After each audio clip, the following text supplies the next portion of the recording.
Bapak, Ibu, saudara-saudari, adik-adik kaum muda yang terkasih, jumpa lagi dengan saya, Pastor Jack Buran SSCC dari Rumah Retret Batam Oasis Center. Saya mengajak Anda hari ini untuk kembali mendengarkan serta merenungkan firman Tuhan yang tentunya akan meneguhkan iman kita masing-masing. Mari kita siapkan hati kita. Bacaan kita pada hari ini diambil dari bacaan pertama, surat pertama Rasul Paulus kepada jemaat di Tesalonika. Saudara-saudara, kalian tentu masih ingat akan usaha dan jerih payah kami. Sebab kami bekerja siang malam agar jangan menjadi beban bagi siapapun di antaramu. Di samping itu, kami pun memberitakan Injil Allah kepada kalian. Kalian saksinya, demikian pula lah Allah, betapa saleh, adil, dan tak bercacatnya kami berlaku di antara kalian yang telah menjadi percaya. Kalian tahu betapa kami telah menasihati kalian dan menguatkan hatimu masing-masing, seperti seorang bapa terhadap anak-anaknya. Dan betapa kami telah meminta dengan sangat agar kalian hidup sesuai dengan kehendak Allah, yang memanggil kalian ke dalam kerajaan dan kemuliaannya.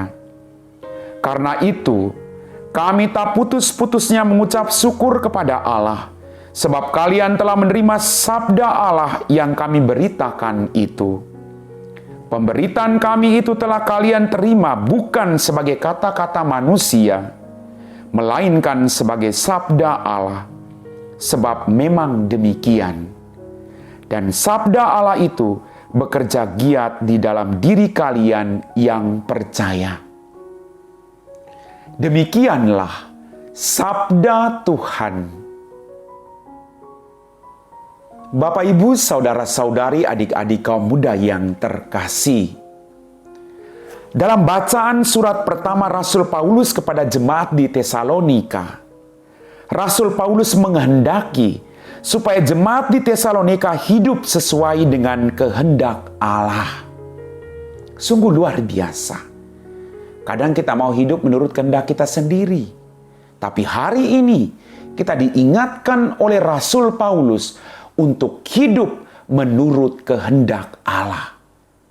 Karena kehendak Allah akan membawa kita ke jalan yang benar. Kita sampai kepada kehidupan abadi di surga. Kadang kita berhadapan dengan kehendak-kehendak yang lain. Kehendak duniawi, keinginan-keinginan diri sendiri. Tapi jangan sampai kita lupa apa yang menjadi kehendak Allah bagi hidupmu dan bagi hidup saya. Kita harus hidup sesuai dengan panggilan dan perutusan kita masing-masing.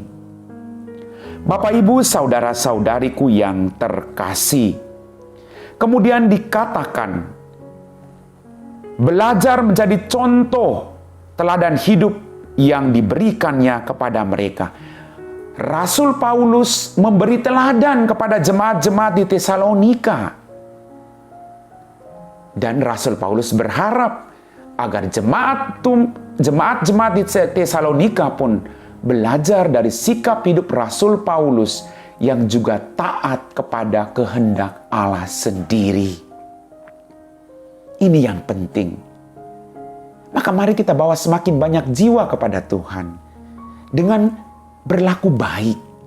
Masing-masing kita harus menjadi teladan bagi sesama yang ada di sekitar kita. Kita memang bukan orang yang sempurna, tapi kita harus berjuang untuk melakukan kehendak Allah, agar kita membawa semakin banyak jiwa kepada Allah sendiri. Bapak, Ibu, saudara-saudari, adik-adik kaum muda yang terkasih, kita harus menjadi contoh bagi sesama yang ada di sekitar kita. Seperti yang dilakukan oleh Rasul Paulus. Kita tahu siapa Paulus. Kita tahu apa yang menjadi pergumulan dia. Tapi dia tetap setia dan percaya pada rencana dan kehendak Allah sendiri. Kita belajar dari Rasul Paulus ini. Bapak, Ibu, saudara-saudari, adik-adik kaum muda yang terkasih, Paulus juga mengajarkan kepada kita untuk tidak menjadi beban bagi siapapun. Kita harus bekerja agar kita tidak menjadi beban bagi orang lain. Rasul Paulus pernah mengingatkan, kalau orang malas bekerja jangan makan. Dan ini memang benar. Paulus mengajak orang untuk bekerja keras, pantang menyerah apapun situasi hidupmu, dan makanlah dari jerih payahmu sendiri. Jangan santai-santai, jangan korupsi, jangan hanya meminta, tapi berjuang. Harus punya jiwa pejuang dalam hidup, seperti yang dialami oleh Rasul Paulus. Maka mari Bapak, Ibu, adik-adik kaum muda yang terkasih, Paulus juga mengatakan, karena itulah kami tak putus-putusnya mengucap syukur kepada Allah, sebab kalian telah menerima sabda Allah yang kami beritakan itu kepadamu.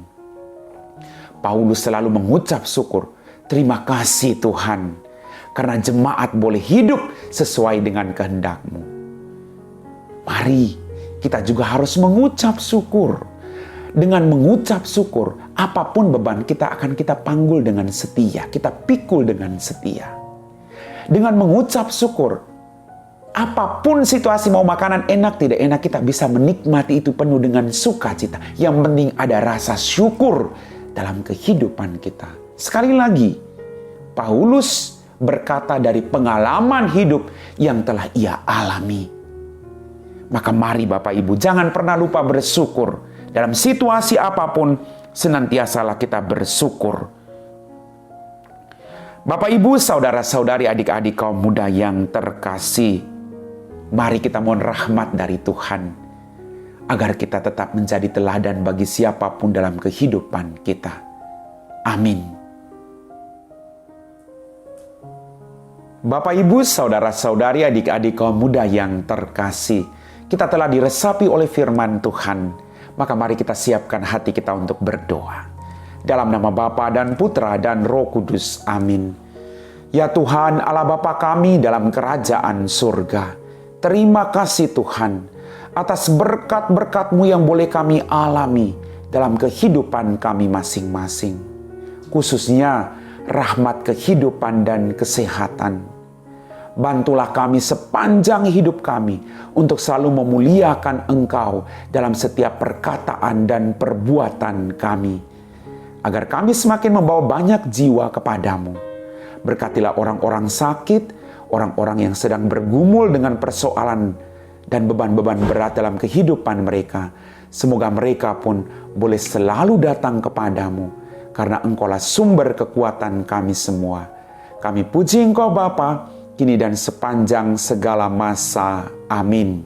Tuhan sertamu dan sertamu juga. Semoga kita sekalian diberkati oleh Allah yang Maha Kuasa.